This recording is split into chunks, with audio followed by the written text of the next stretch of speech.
نبی کو اس لیے رہا ہے کہ کچھ حکمت کی باتیں جو حضرت خضر علیہ السلام کو پتا تھی وہ انبیاء کو سکھانی، نبی کو سکھانی تھی.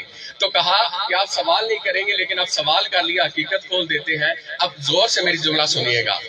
حضرت خضر علیہ السلام نے کیا فرمایا تھا شاہ جی؟ کہ میں نے دیکھا یہ بچہ بڑا ہو کر کفر میں مبتلا ہوگا. یہ بچہ جو ابھی بچہ ہے بڑا ہو کر کفر میں مبتلا ہوگا. علم غیب اللہ کے ولی کو ہے یا نہیں؟ یہ بچہ بڑا ہو کر کفر میں مبتلا ہوگا. اچھا اگلی جملہ یہاں روک رہا ہوں. پھر کیا فرمانے لگے؟ اس کے والد اور والدہ بڑے صاحب عمل اور صالح ہیں. حاضر تو بچہ ہے، غائب تو والد ہے، خبر اللہ کا ولی دے رہا ہے، خبر اللہ کا ولی دے. اور پھر ساتھ ہی اگلا جملہ بھی ارشاد فرمایا، اور جب اس بچے کو قتل کر دیا تو پھر کہا کہ میں نے رب کے حضور دعا فرمائی ہے کہ اللہ تعالیٰ اس اولاد کے بدلے اس کو ایک اور نعم البدل عطا فرما دے. یہ نہیں کہا رب اولاد ہے یا نہیں، ماں باپ اس قابل ہے یا نہیں، کتنی عمر گزار چکے ہیں، قتل کیا، علم غیب بھی دیکھا، رب کو کہا، دعا فرمائی کہ رب دینا بھی ہے. میں جو کہہ رہا ہوں، اللہ کا ولی تیرا دوست جو کہہ رہا ہے رب دینا بھی ہے. اور پھر وقت نے ثابت کیا کہ اللہ تعالیٰ نے ان کو ایک خوبصورت بیٹی عطا فرمائی، اور اللہ تعالیٰ نے اس بیٹی کی پشت سے 12 انبیاء پیدا فرمائے. کون کہتا ہے کہ حضور کو علم غیب نہیں تھا؟ حضور کی بات تو بڑے دور کی بات، میں خدا کی قسم اٹھا کر کہہ رہا ہوں. امام علی صاحب، سبتین بھائی بیٹھے ہیں، طلعت شاہ جی یہاں بیٹھے ہیں، دیگر تمام لوگ بیٹھے ہیں نا. ذرا مجھے سوچ کر بتاؤ میرے پیر نے غیب کی باتیں بتائی تھی یا نہیں؟ تم نبی کی باتیں کرتے ہو. میں صرف آخری جملہ عرض کروں گا. ہمارے اس مبارک پر شیخ عبد القادر حی صاحب مدینہ المنورہ سے تشریف لائے تھے، جنہوں نے خانہ کعبہ کا غلاف مبارک ہمیں تحفے میں دیا تھا. 25 لوگ اس ٹائم پر وہاں موجود تھے، جن کے اندر الحمدللہ 4 عالم دین اور 5 حفاظ قرآن موجود تھے. ہماری 2 اسلامی بہنیں ویسے زیادہ موجود تھی، لیکن 2 کا ذکر تب کر رہا ہوں کہ وہ مکمل مذہبی اسکالر تھی جو پیر صاحب کے ساتھ موجود تھی عمرہ شریف کے اوپر. میں نے پوچھا، میں نے کہا حضور شیخ صاحب آپ کی پیر صاحب سے جب وہ آئے یہاں پر تو کیسے ملاقات ہوئی؟ پہلی ملاقات کا حوال تو بتائیں. تو فرمانے لگے کہ شاہ صاحب اللہ تعالیٰ نے مجھ پر بڑا کرم کیا ہے. صرف میں ہی نہیں، میری والدہ بھی لاتعداد مرتبہ خانہ کعبہ کے اندر نماز ادا کر چکے ہیں اور ہم کر بھی رہے ہیں. تو کہتے ہیں میں ایک دفعہ نماز ادا کر کے نکلا تو سامنے یہ شخص یعنی پیر صاحب نماز ادا فرما رہے تھے. تو میں ٹکٹکی باندھ کر ان کو دیکھنے لگ پڑا. اور میں جب دیکھ رہا تھا کیونکہ والدہ میری ویل چیئر پہ میرے ساتھ موجود تھی، تو انہوں نے جب ایسے کھڑا تھا تو انہوں نے میرے دانے ہاتھ پر ہاتھ مارا اور کہا شیخ چلو گھر چلتے ہیں. تو میں نے کہا والدہ آپ کچھ دیر اور نفل پڑھیں، میں اس صاحب شخص انسان سے ملاقات کرنا چاہتا ہوں. جب پیر صاحب نے نماز ختم کی نا تو آپ کے پاس گئے اور پوچھا کہ کہاں سے آئے ہیں؟ تو پیر صاحب نے فرمایا کہ میں پاکستان سے آیا ہوں. کہا نام کیا ہے؟ تو بتایا میرا نام سید عاشق حسین ہے.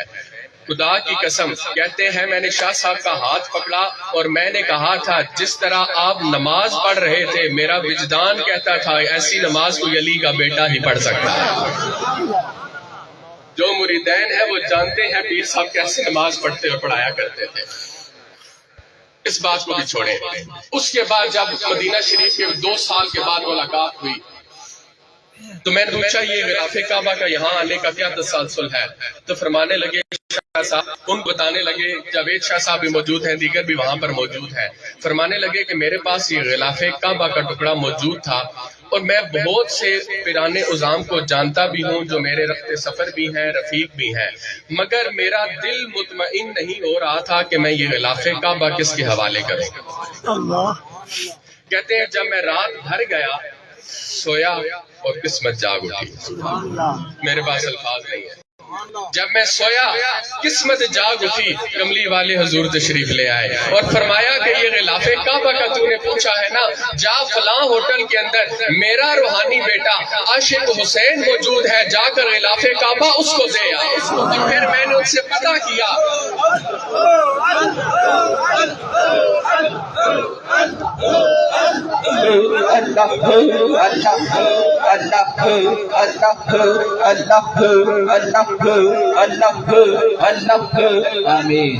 اور پھر میں نے پتہ کیا، میں نے کہا میری بہن مجھے بتا، میرے بھائی مجھے بتا، تو کہنے لگے ہم اتنا جانتے ہیں جب وہ شیخ صاحب مدینہ کے ہوٹل میں داخل ہو رہے تھے، ہر طرف سے آواز آ رہی تھی عاشق حسین باہر آ، عاشق حسین باہر آ، عاشق حسین باہر آ، اور پہنچے حضور صاحب پیر صاحب کے دست پر بوسی دی اور تحفہ حوالے کیا۔ اور پھر اگلا بھی جملہ سنے، کہنے لگے شاہ صاحب تحفہ تو میں نے آپ کو دے دیا ہے، اب لے کر جانا آپ کا کام ہے۔ تو میرے کریم مربی و ملجا مرشد نے کیا فرمایا، جو نبی آپ کو خواب میں آ کر تحفہ دینے کا بتا گئے ہیں، وہ نبی میرا وسیلہ بھی بنا گئے۔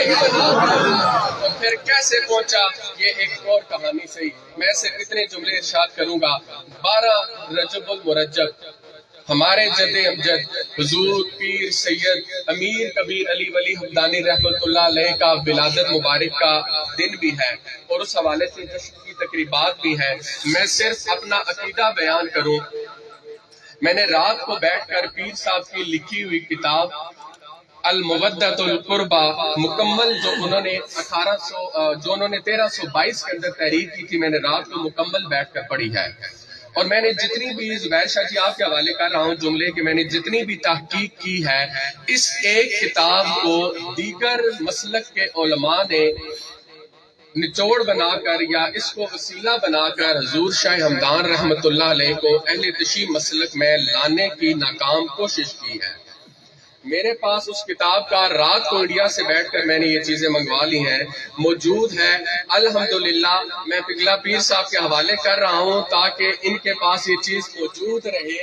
جس کتاب کا آپ حوالہ لے کر حضور شاہ ہمدان رحمت اللہ علیہ کو ناکام کوشش کے تحت دوسرے مسلک میں داخل کر رہے ہیں، اس کے کور پیج کے اوپر جو قبلہ پیر صاحب نے اپنا نام لکھا ہے نا، علامہ پیر سید امیر کبیر حمدانی رحمت اللہ علیہ اب مذہب السنی، وقت کا دامن بڑا قلیل ہے، ساری ہسٹری اٹھا کر دیکھیں، 72 سال 3 ماہ اور 7 دن حضور شاہ ہمدان کی مکمل زندگی ہے۔